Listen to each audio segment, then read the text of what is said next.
Hey there, everybody. Welcome to another edition of the THW NHL News and Rumors Rundown. My name is Jim Parsons. I'm here with thehockeyraiders.com. Lots to go through today. A couple quick reminders, though. If you want to follow us, you can do so in a few different ways. One, thehockeyraiders.com. You can go to the Hockey Raider on Twitter, facebook.com/thehockeyraiders. Follow us on our YouTube channel, or you can sign up for the morningskate.io newsletter and get all the content that we're talking about, especially what we're going to be talking about here in this video today.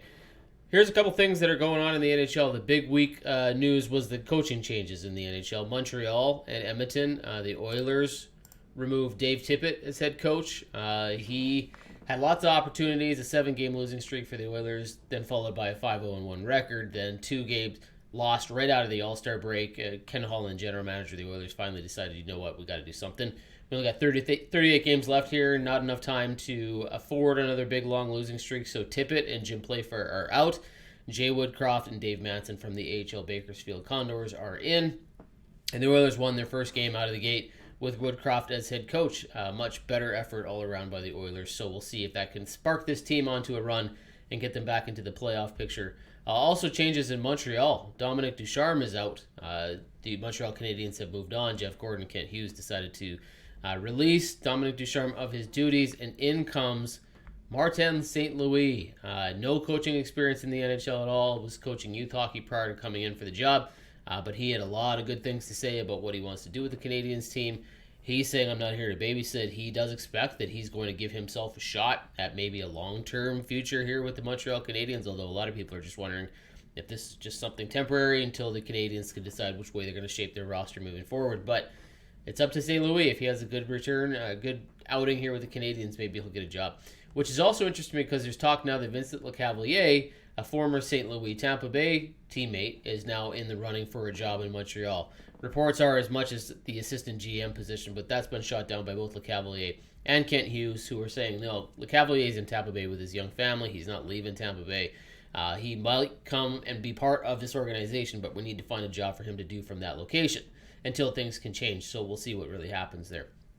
So lots of stuff going on with the Montreal Canadiens. Speaking of, Tyler Toffoli, some trade deadline news, by the way. Tyler Toffoli out of the Montreal Canadiens roster is being eyed by the Calgary Flames. According to Elliot Friedman on the 32 Thoughts article and his podcast, Tyler Toffoli is probably a Flame by the end of the deadline if the Montreal Canadiens do decide to move the forward. It sounds like there are other teams kicking tires, but Calgary's the big player here. So watch for the Flames to pick up Toffoli. Lots of talk about Jack Eichel. His return is probably imminent, if it's not in a week or two. Mark Stone didn't show up for the last game. There's some injury bugs that are plaguing him, and so now everybody's asking questions. Does this have a lot to do with the fact that the Vegas Golden Knights need salary cap room? They got to figure out a way to fit Jack Eichel's $10 million into the salary. Removing 9.5 of Mark Stone makes that a whole lot easier and requires that they don't then have to trade Riley Smith or Evgeny Dadonov. So we'll see what happens here in Las Vegas. If Stone stays out until the playoffs, you're going to hear a lot of people crying foul in Las Vegas, but we'll see what really happens there. Talk still about Claude Giroux.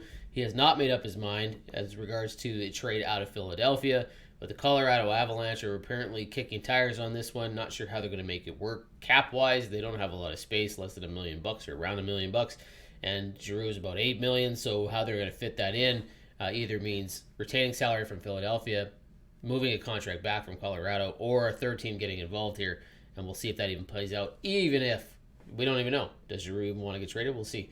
And finally, Colorado's also kicked tires on Marc-Andre Fleury, but it sounds like they're going to stick with Darcy Kemper, but there are other teams interested in Fleury. It's just a matter of whether or not he wants to be moved out of Chicago. The Washington Capitals kicked tires on this one, but apparently failed. They were unable to get him to come to Washington. Sounds like probably the history between Washington and Pittsburgh, where Marc-Andre Fleury still has his heart heavy in the Pittsburgh Penguins organization. He didn't want to go there. So that's the deal with that one. All right, guys, that's going to do it for this weekend, but we've got lots of stuff to cover. We've got the trade deadline coming up. Not that far away. It's just over a month out. So we'll keep you posted on all those stories on thehockeyraiders.com. Check out the NHL News and Rumors Rundown every day on thehockeyraiders.com. There's always something to talk about there. And then keep your eyes on the website and the YouTube channel and everything else for great content. We'll talk to you guys next week. Have a good one. From thehockeyraiders.com, this is Jim Parsons with another News and Rumors Rundown.